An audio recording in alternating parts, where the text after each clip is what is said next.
हमारी संस्कृति, हमारे संस्कार सदा रहें हमारे साथ। सब्सक्राइब करें तिलक। कि महारानी केशनी और महाराज सगर के लाख मनाने के पश्चात भी यदि राजपुत्र असमंजस विवाह करने को तैयार नहीं है तो आप निराश न हो, क्योंकि इस राजभवन में मंगलवाद्य तो बजेंगे ही बजेंगे। राजकुमार के विवाह पर नहीं तो आपके संतति के जन्म पर।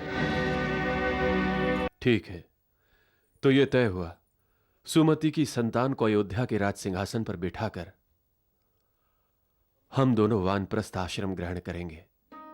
मैं तो जहां आप रहेंगे वहां आपके साथ रहूंगी। आपके बिना एक पल जीना भी नहीं चाहूंगी मैं। मानसी, ये सब बोलने से पहले सोचा तो होता कि तुम कह क्या रही हो, किससे कह रही हो। तुम मेरी दासी ही नहीं, मेरी सखी भी हो। तभी तो मैं तुम्हें अपने मायके समस्तीपुर से यहाँ अयोध्या अपने साथ लेकर आई हूँ। राजकुमार असमंजस केशनी दीदी के पुत्र हैं तो मेरे भी तो पुत्र समान हैं। और तुम राजकुमार असमंजस का अमंगल चाह रही हो। नहीं राजकुमारी, मैं तो आपका मंगल चाहती हूँ। इसीलिए कह रही हूँ कि महारानी केशनी और महाराज सगर के लाख मनाने के पश्चात भी यदि राजपुत्र असमंजस विवाह करने को तैयार नहीं है तो आप निराश न हो, क्योंकि इस राजभवन में मंगलवाद्य तो बजेंगे ही बजेंगे। राजकुमार के विवाह पर नहीं तो आपके संतति के जन्म पर।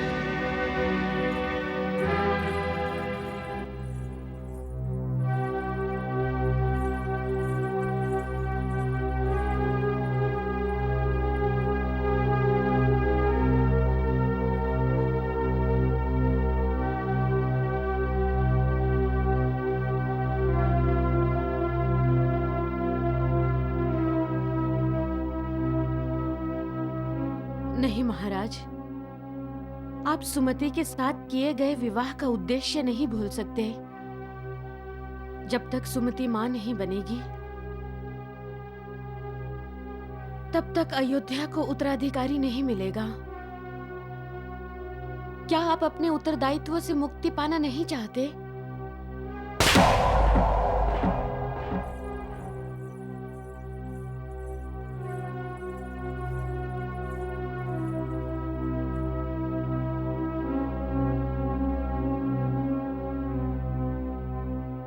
ठीक ही कहते हैं, पहला प्यार कोई कभी नहीं भूलता। अभी तो आपके हाथों की मेहंदी भी नहीं उतरी और महाराज की बाहों में आपके स्थान पर महारानी केशनी जी को देखकर मेरा मन तो बहुत विचलित हो रहा है। ऐसा ही था तो आपसे महाराज का विवाह क्यों करवाया? मुझे तो अब ऐसा प्रतीत हो रहा है कि आपके साथ कोई षड्यंत्र रचा जा रहा है। ठीक है, तो ये तय हुआ। सुमति की संतान को अयोध्या के राज सिंहासन पर बिठाकर हम दोनों वानप्रस्थ आश्रम ग्रहण करेंगे। मैं तो जहां आप रहेंगे वहां आपके साथ रहूंगी। आपके बिना एक पल जीना भी नहीं चाहूंगी मैं। आप महारानी केशनी जी को दीदी मानती हैं, उनसे कृतज्ञ हैं, क्योंकि आपके मन में कोई कपट नहीं है। आप वो सोच ही नहीं सकती जो संभव है। क्या संभव है? आप बुरा न माने तो मेरे प्रश्नों का उत्तर दीजिए। क्या कोई भी स्त्री अपने लिए सौतन लाएगी?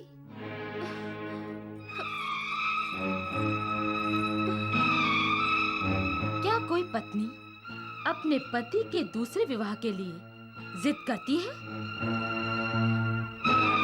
क्या कोई स्त्री अपने हाथों से अपनी सौतन का श्रृंगार करके उसे सुहाग रात के लिए अपने पति के कक्ष में ले जाएगी? अब आपके लिए वो तो आपकी जीवन दाता है, महान है, आपकी शुभचिंतक है। आपकी संतान को वो अयोध्या का उत्तराधिकारी बनाना चाहती है, किंतु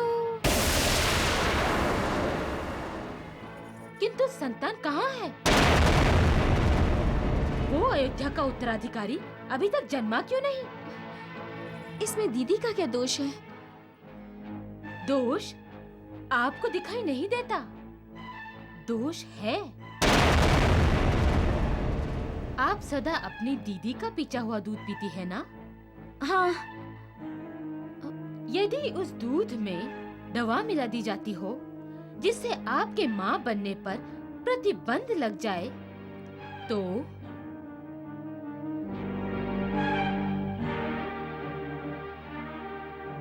अन्यथा विवाह के इतने दिनों पश्चात भी आप माँ क्यों नहीं बन पा रही? नहीं नहीं, दीदी ऐसा नहीं कर सकती, वो इतना नहीं गिर सकती।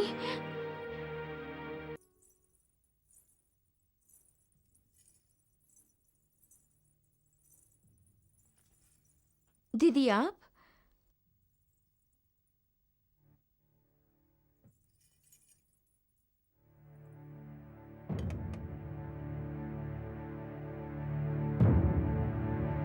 सदा की तरह दूध लाई हूँ तुम्हारे लिए। मैं स्वयं अपने हाथों से तुम्हारे दूध में पौष्टिक पदार्थ मिलाती हूँ, क्योंकि अयोध्या को तुम्हें उत्तराधिकारी देना है। दूध पी लेना।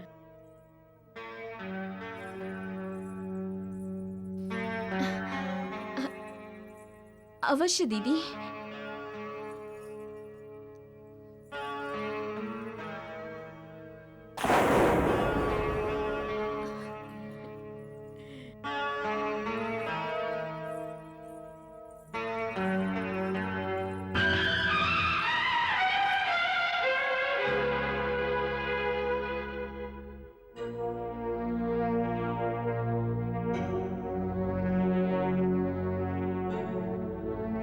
आपकी दीदी बड़े प्यार से आपके लिए दूध लाई है महारानी।